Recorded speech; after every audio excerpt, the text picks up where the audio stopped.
Hi, my name is Yin Gao and welcome to Dr. Gao's classroom. I'm a professional philosopher and I love classical Chinese poetry and philosophy. I have been teaching classical Chinese philosophies for many years and poetry for the last few years. I'd love to share my knowledge on these subjects with you. Your enjoyment is my command. In my last few videos on philosophies, I explained the concept of 逍遥 or complete freedom and 齐物 or equalizing all things. Then I talked about how to be comfortable to be yourself. If you would like to know about this concept, please check out the other 3 videos I made about Chuang Tzu's philosophy.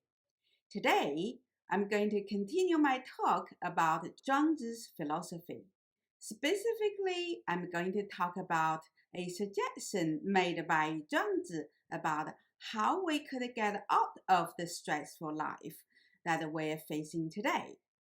I'm going to start today's talk with 2 concepts from Chuang Tzu, and then talk about how his thoughts could help us in getting out of the rat race and hopefully living a reasonably happy life. These concepts are 至人 or the perfect man and 无己 or having no self. They are first presented in Chuang Tzu chapter 1.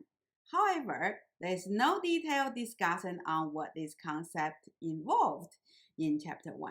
Instead, these concepts were articulated in chapter 2. Just to remind you, these concepts are not defined in a philosophical framework as in analytical philosophy. These concepts are simply abbreviations of a set of behavior that characterize such a person or his or her behaviors. So I would talk about what Chuang Tzu said about this kind of person or 至人 is, and what sort of behavior amounts to 无己. And then I will talk about how such thoughts could help us to get out of the stressful life we all, in one way or another, are trapped in. Of course, I might cite some other scholars' research, but if there is any misinterpretation of their work or the original Chuang Tzu text, I'm solely responsible for that. And the discussions on any of the philosophical concepts in my videos, as you might know, are all oversimplified. If you would like to get the full philosophical treatment, it would be better to read the research papers from academic journals or contact me for one-to-one consultation. Now, let's go back to Chuang Tzu's philosophy. The 2 concepts of 至人 or 无己 were first introduced in Chuang Tzu chapter 1 in the context of a story about a immortal 列子 who can ride on wind. Here's the story. There is 列子 who rides on the wind, sways and swirls, off he goes. So efficient, and come back in 15 days. In seeking his happiness, 列子 is not assiduous. Although he does not have to walk, he still has to rely on something. But suppose one could follow the proper course of heaven and earth, drive the 6 different energy flows, and wandering in the infinity. What would he have to rely on? Hence the saying, the perfect man has no self, the spirit-like man none of merit, the sage none of fame. So the concepts of 至人无己 are closely related to 神人无功 or the spirit-like man has no merit, or 圣人无名, the sage has no fame. It has something to do with following the course of heaven and earth and the seasonal changes. Now, let me first explain the concepts one by one. Let's look at the first concept, 至人. The character 至 means arrive, but its meaning was later extended to refer to the ultimate state of perfection, such as in the phrase of 至德, the perfect virtue, 至情, the deepest feeling. Here, Chuang Tzu used the term in the second connotation, referring to a perfect person. 无己 is the key concept that I'm going to get into detail later today. For now, we just take it as stated above, that is, not thinking too much of the self. Now, let's look at the idea of 神人无功. In my first video on Chuang Tzu, I talked about the story of 神人, or the spirit-like person, who does not eat grains like the normal human. Instead, he feeds on air and dew. He has magical power of manipulating the weather to ensure good harvest and avoid being harmed by nature disasters such as fire, drought, or flood. I suggest that Shen Ren is a mythical figure. However, Chuang Tzu never drew a clear line to distinguish myth from life. So when he talks about the 神人无功, or the spirit-like man has no merit, he seems to believe there were spirit-like men who can manipulate the weather to ensure good harvest or avoid nature disaster. The sun sort of shine on my camera, that's why you see the fuzzy lights on the screen. Now I moved my computer, so it's good now. Now let me go back to Chuang Tzu. So for Chuang Tzu, whether the spirit-like man has supernatural power or not is not that important. What is important for him was that the spirit-like man was not constrained by human needs, such as food and drink. By Chuang Tzu's time, as argued by the Chinese historian Erica Brantley, the ancient Chinese philosophers already developed what she called naturalistic religion or spiritual naturalism. That is, nature forces were given the status of deity and worshipped as such. I believe the 神人, or the spirit-like man, was perhaps the spiritual leader or priest who performed the religious ceremony to the nature forces such as the rain-pouring dances that are still performed in some part of China, Taiwan, and other traditional Chinese communities today. And the community truly believe that such performance do communicate with nature forces as deity and can bring the much needed rain or any other desirable outcomes. This is a huge topic. I will certainly make some videos about this topic in the future. So I believe Chuang Tzu's concept of 神人 is this kind of spiritual leaders who would perform ritual ceremonies to ensure good harvest or prevent nature disasters. So when Chuang Tzu states 神人无功, he means that such spirit-like men would not claim the credit when their ritual achieved their intended goals, that is, brought about good harvest or protected their community from nature disasters. The concept of 圣人 or sage was probably the most disputed concept during Chuang Tzu's lifetime. Each school of thought had its own conception of what constitutes sage. For儒家or the Confucian, a sage is the embodiment of virtues who governed his kingdom by setting a good example for his people, had the best interest of his people in mind, and sacrificed himself for the benefit of his people. The representative of Confucian sages are 周文王 or King Wen of Zhou, 周武王 or King Wu of Zhou, or 周公, the Duke of Zhou. For 墨家 or the Moist, a sage is someone who loved all people equally. If the sage happened to be a king, He would not raise a war against other kingdoms. He would use diplomatic strategies or even war games to resolve the conflicts. Perhaps the most radical idea is that he did not think that the sage enjoyed any higher moral authority than anyone else. People might have different social status, but everyone is entitled to equal moral consideration. The sage is the one who takes the interests of the majority into their consideration and takes actions that benefit the majority.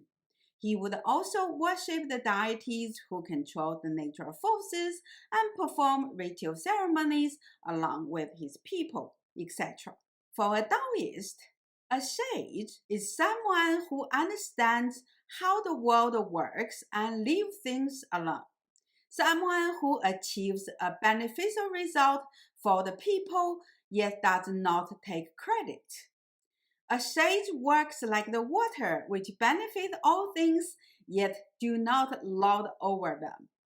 More importantly, a Daoist master would have a deep understanding of the cosmic rhythm or heavenly piping and is able to align his mind and body with the cosmic rhythm, as illustrated in the following conversation between a Daoist master and his disciple. So here's the story of 南郭子綦, or 子綦 of the southern suburb. 子綦 of southern suburb sat leaning forward on a low table, looking up to the sky and breathing as if in a trance, and appearing to have lost all awareness. 盐城子由, who was in attendance and standing before him, said, "What is it? Can the body be made to be like a withered tree, and the mind like dead ashes?" The man leaning forward now is not the one who was leaning forward yesterday, 子綦 replied. You do well in asking this question. I had just lost myself. Do you understand? You may have heard the pipes of man, but not the pipe of earth. You may have heard of the pipes of earth, but not yet the pipes of heaven. Then 南郭子綦 made a big speech about the piping of human and that of the earth. He talks about the human piping as sound produced by human blowing air into a bamboo flute. Earthly piping as the sound produced by the breath of earth, that is, the wind blowing through cavities in the trees, the caves, etc. But said only this about the heavenly piping. This sentence is quite important, so I'm going to translate it word by word. Now let me read the Chinese first. 夫吹万不同，而使其自已也。险其自取，怒者其随也。Fu is a word to start an important sentence as a punctuation sign. Cui means breath. Wan means 10,000. Bu means not. Tong means same. So we translate 不同 as different. Means yet. 使 means make.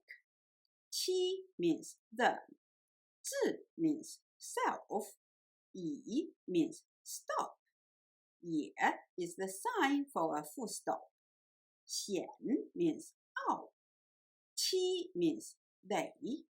自 means self again. Qu means take. Nu means stir up. 者 means agency. Qi means they. Shui means who. Ye is the exclamation sign. So the sentence read, the breaths are in 10,000 different ways. They are all produced in their own ways and stop of their own course. How could they be stirred up by another agency? The statement is quite interesting.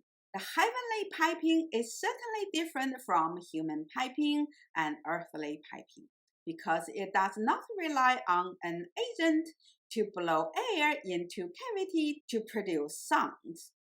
Even though there are many different interpretations of what the heavenly piping is, it is clear that the heavenly piping does not rely on anything but itself.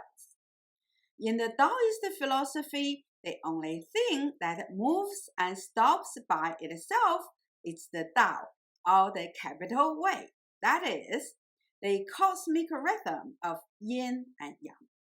But we are talking about how Tzu managed to lose himself. Why would he mention the different pipings? Well, these have something to do with how the Taoist philosophers' conception of cosmos. For Chuang Tzu, the cosmos is fundamentally musical. The heavenly piping is the cosmic rhythm. To lose oneself is to lose oneself in the cosmic rhythm. In other words, by losing oneself to the cosmic rhythm, one becomes one with the cosmos. A person becomes one with the cosmos. Once you become one with the cosmos, all the man-made value systems, conventions, and social norms lose their authority. What replaces the social norm or values are the cosmic rhythm guiding your life decision. Instead of following blindly what the society expected one to do, one should raise one's awareness to the changes or patterns of changes in the natural world, as well as in one's own mind and body, so that one would become perfectly adapted to the changes that happens around oneself and be able to take advantage of those changes. That is why I prefer to translate the term 至人 as perfectly adapted man. You might have heard of the concept of flow, or being completely immersed in whatever activity you're doing, such as dancing, painting, or even cleaning. This is the state that one is so focused on the activity that one forgets oneself. This is the state the master was in when his disciple found him. When we are in flow, we are not only become extremely efficient in performing our tasks, which become very easy, it also feels like the universe is aligned with us, that we complete our tasks effortlessly, and we are happy and content with what we accomplished. Oftentimes, we even marvel how well we accomplished our task and amazed by what we accomplished. For most of us, this kind of moments only happen very rarely. Wouldn't it be nice that we can do this all the time? Well, Chuang Tzu says we can. By telling us the story of Master Tzu, Chuang Tzu is saying that we need to understand the cosmic rhythm and immerse ourselves in such rhythm. Then we can achieve the state of flow as often as we want. However, what is the cosmic rhythm? How do we get to know the cosmic rhythm? How can we align our lives with the cosmic rhythm? I will talk about these issues in my videos in the future. For now, let me just say, it takes time to practice all this. Now, let me talk a bit more about 无己, that is, to lose oneself. 己 here not only refers to the self as an identity, but also all the beliefs, conventions, bias, habits, even the knowledge about the world that we accumulated unconsciously over the years. To lose oneself means to put aside all this for any given moment when we face a new challenge. This will enable us to examine the challenge with fresh eyes and take notice of things that we might not notice otherwise. For example, early last year, my daughter went away to another city to attend her university. It takes more than 6 hours to travel there from my place, so I could not see her as often as I would like. It was rather painful for me, and this was a huge challenge for me at the time. The pain I was feeling at the time came from my habit of seeing her every day and my assumption that our relationship would stay as it had been for the last 18 years since she was born. However, the facts that she had grown up and she would eventually move away from home were ignored by me unconsciously, or maybe intentionally. Realizing and accepting these facts are painful. But once I started my journey of teaching myself about such changes, things start to look different. I realized that this is also a new opportunity for me to do things I really enjoy, such as reading the books I never had time to read, taking walks in the forest that I enjoy very much but have no time to. There are just so much life offered me that I never had time to do so. Realizing the life cycles of human and all the other cyclical changes in our world certainly helped too. That children will grow up and leave home. Night follows day. Spring is always followed by summer, etc. To be adapted to changes and make the most of it is the very first step to live a more joyous and fulfilled life.